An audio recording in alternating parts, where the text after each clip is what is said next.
Welcome to Skype lesson. Today I would like to discuss dominant seventh chords and altered dominant chords.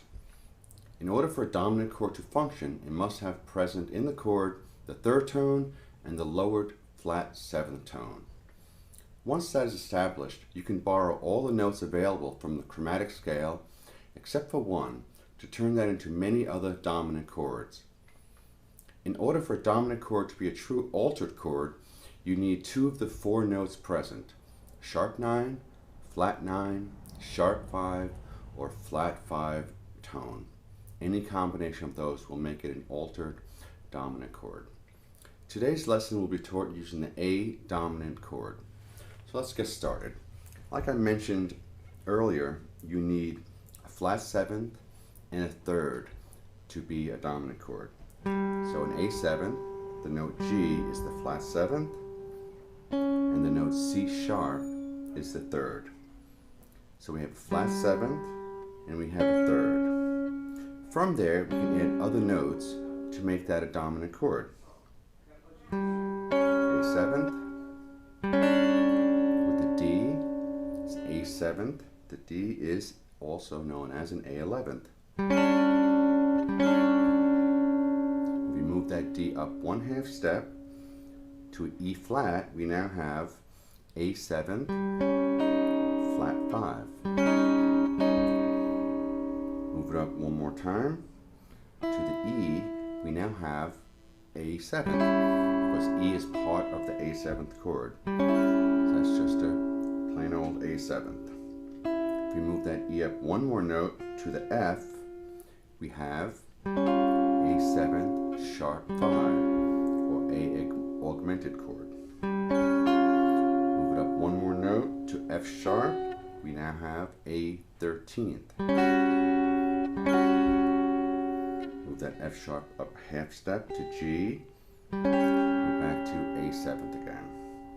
Let's go over that one more time. Flat seventh of the chord, G, third of the chord, C sharp. This is our basis for A 7th.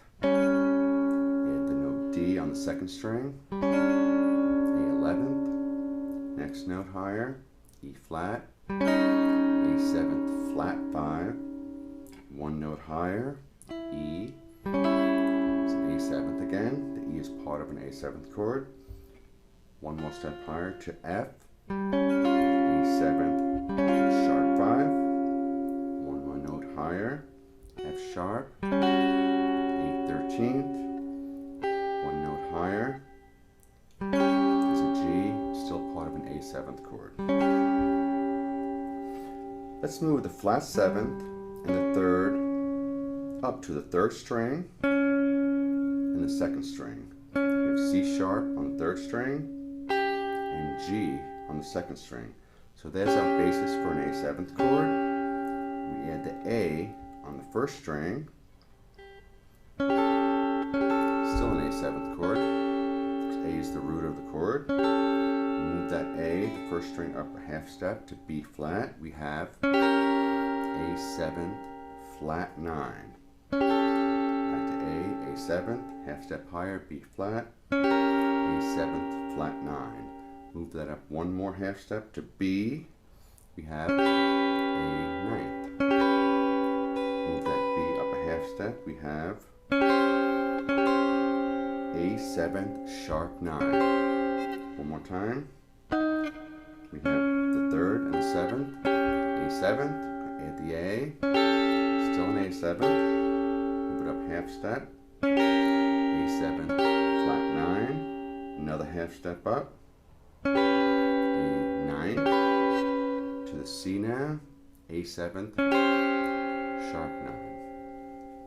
Let's go back to the original A 7th chord with the G, the flat 7th on the 4th string, and the C sharp on the 3rd string. A 7th chord. And if you remember, we added the E flat, which made it an A 7th flat 5 chord. Now from there, if you want to make an altered chord, you would add that E flat, which we have, and also, perhaps, which is located right here, the flat 9, B flat. Play those all together, you have A 7th, flat 5, flat 9, A7, flat 5, flat 9. Let's go to the A7 sharp 5, which has the F in it. A7 sharp 5, add the flat 9, B flat.